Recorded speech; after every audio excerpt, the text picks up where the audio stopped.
आपके पास non PTA mobile है उसके डायलर में चले जाना है और ये वाला कोड डायल करना है *#06#।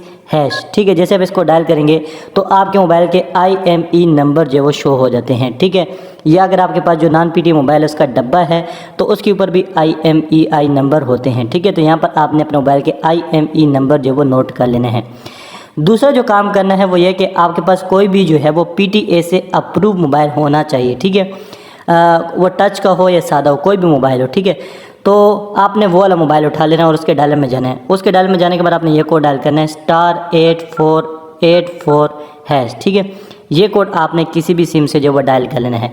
जैसे आप इस कोड को डायल करेंगे तो आपके पास ये नेक्स्ट मेन्यू आ जाएगा, welcome to mobile device registration system, press 1 for English, Roman Urdu के लिए 2 दबाएं। तो यहाँ पर अगर आप रोमन उर्दू सेलेक्ट करना चाहते हैं तो 2 सेलेक्ट कर लें और इंग्लिश के लिए 1। ठीक है, तो मैं इंग्लिश सेलेक्ट कर लेता हूँ, इंग्लिश मेरे लिए जो वो कम्फर्ट है। ठीक है, तो उसके बाद आपने सेंड वाले ऑप्शन पर क्लिक कर देना है। उसके बाद यहाँ पर आपसे ये पूछा जाएगा कि रजिस्टर मोबाइल डिवाइस पहले नंबर ऑप्शन और बाकी ऑप्शन आपको बहुत सारे देखने को मिलते हैं। तो हमने जो है वो पहले वाला ऑप्शन सेलेक्ट करना है, यहाँ पर आपने 1 लिखना है और सेंड वाले ऑप्शन पर क्लिक कर देना है। उसके बाद यहाँ पर आपसे दोबारा पूछा जाएगा कि आप पाकिस्तानी हैं या फॉरनर हैं। ठीक है, लोकल इंटरनेशनल ट्रैवलर हैं, डुअल नेशनलिटी होल्डर हैं, ट्रैवलर हैं और वीज़े आपके पास जो भी है तो वो यहाँ पर आप सेलेक्ट कर लें। तो मैं लोकल हूँ तो यहाँ पर मैं लोकल सेलेक्ट कर लेता हूँ, मतलब 1 सेलेक्ट कर लेता हूँ। ठीक है, और सेंड पर क्लिक कर देता हूँ।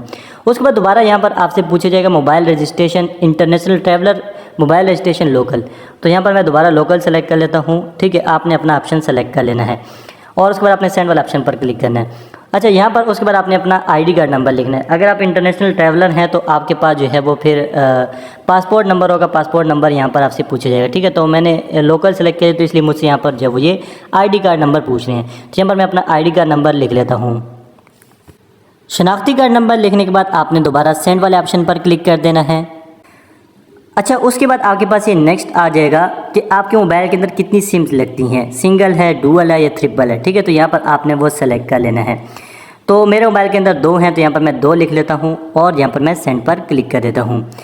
सेंड पर क्लिक करेंगे तो उसके बाद यहाँ पर आपसे जो वो पूछा जाएगा कि आपका मोबाइल का फर्स्ट IME नंबर क्या है। मैंने सबसे पहले स्टार्ट में आपको बताया कि आपने अपने मोबाइल के IME नंबर जो वो नोट कर लेना है। ठीक है, तो यहाँ पर आपने अपने मोबाइल का फर्स्ट IME नंबर लिख लेना, उसके बाद आपने सेंड पर क्लिक करना है। तो यहाँ पर मैं अपने मोबाइल का IME नंबर लिख लेता हूँ। IME नंबर लिखने के बाद आपने सेंड वाले ऑप्शन पर क्लिक कर देना है और उसके बाद ये दोबारा आपसे पूछा जाएगा सेकंड IME नंबर। तो यहाँ पर आपने अपने मोबाइल का सेकंड IME नंबर लिख लेना है। तो यहाँ पर मैं अपने मोबाइल का सेकंड IME नंबर लिख लेता हूँ और उसके बाद दोबारा आपने सेंड वाले ऑप्शन पर क्लिक कर देना है।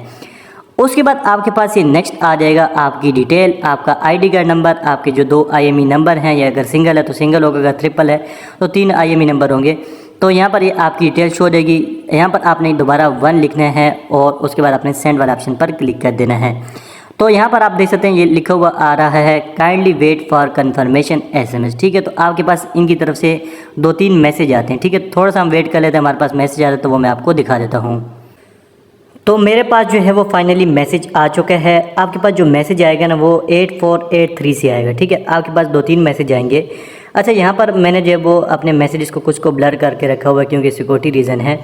तो यहाँ पर आप देख सकते हैं ऊपर जो ब्रांड का नेम है कि मोबाइल कौन सा है, उसके अलावा कस्टम ड्यूटी देख सकते हैं 32,175 रुपये है और उसके नीचे एक मेन चीज़ जो है वो है PSID। ये PSID जो है ना वो आपने किसी जगह पर लिख लेनी है या इसको कॉपी कर लेना है, यही सबसे अहम चीज़ है इसमें। ठीक है, और उसके अलावा नीचे यहाँ पर आपको बताया जा रहा है कि जो PSID है ये 7 दिनों के लिए, 7 दिनों के बाद जो है वो ये एक्सपायर हो जाएगी, ये किसी काम की नहीं होगी। अच्छा, और नीचे आप देख सकते हैं एक और मैसेज है, उसमें लिखा है dirbs.pta.gov.pk और नीचे आपको जो है वो एक यूज़र नेम और पासवर्ड दिया हुआ है। तो अब बात कर लेते हैं कि आपने जो पेमेंट कैसे करनी है। तो पेमेंट के जो बेसिकली 3 तरीके हैं। पहला जो तरीका है वो है ऑनलाइन का। नीचे देख सकते हैं ये यूज़र नेम और जो पासवर्ड दिया ना, ये इन्होंने एक वेबसाइट का लिंक भी दिया हुआ है अपनी। ठीक है, तो लिंक पर क्लिक करेंगे तो डायरेक्ट आप इनकी वेबसाइट पर चले जाएंगे, वहाँ पर आपने ये यूज़र नेम और पासवर्ड देना है और वहाँ पर जो है वो फिर आप जो है वो क्रेडिट डेबिट कार्ड के ज़रिए पेमेंट कर सकते हैं। PSID जो ऊपर लिखी है ना, ये आपने वहाँ पर देनी होती है और उसके अलावा जो है वो क्रेडिट डेबिट कार्ड के ज़रिए वो पेमेंट कर सकते हैं। दूसरा जो तरीका है वो है इजी पैसा जैश कैश का, ठीक है। आप इजी पैसा जैश कैश से भी कर सकते हैं इसकी पेमेंट। और तीसरा जो तरीका है वो है बैंक का, ठीक है। आप फिजिकल भी बैंक में जाके पेमेंट कर सकते हैं और ऑनलाइन भी कर सकते हैं। अगर आपने फिजिकल किसी बैंक जाना है तो मैं आपको रेकमेंड करूँगा कि आप जब वो नेशनल बैंक में जाएँ। नेशनल बैंक में जब आप जाएंगे वहाँ पर आपने एक फॉर्म लेना है उनसे, और ये PSID आपने नोट करके रखनी, ठीक है। फॉर्म में ये PSID आपने लिखनी है। जब आप फॉर्म फिल कर लेंगे और वहाँ पर जमा करेंगे तो 1-2 घंटों के अंदर आपका मोबाइल जब वो अप्रूव हो जाएगा, और उसके बाद जब आप अपने मोबाइल को यूज़ कर पाएंगे, आपके मोबाइल के अंदर सिग्नल आ जाएंगे, ठीक है। अच्छा, तो ऑनलाइन जब आप कैसे कर सकते हैं, ऑनलाइन का तरीका मैं आपको बताता हूँ। मेरे पास यहाँ पर ये UBL की ऐप है, तो मैं UBL से आपको करके दिखा देता हूँ। तो ये मैंने UBL की ऐप ओपन कर ली है, और ऐप में जो है वो मैं लॉगिन हो चुका हूँ।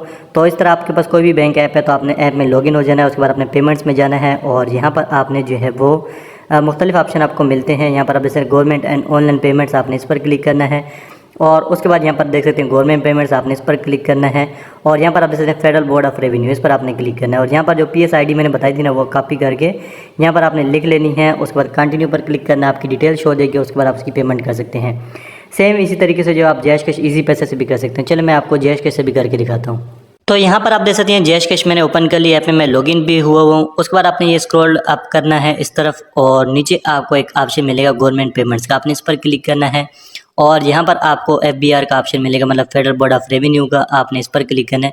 जो PSID आपने कॉपी की थी वो यहाँ पर आपने लिखनी है, और उसके बाद आपने नेक्स्ट पर क्लिक करना है, ठीक है। और आपके पास जो वो डिटेल शो हो जाएगी उसकी पेमेंट कर सकते हैं।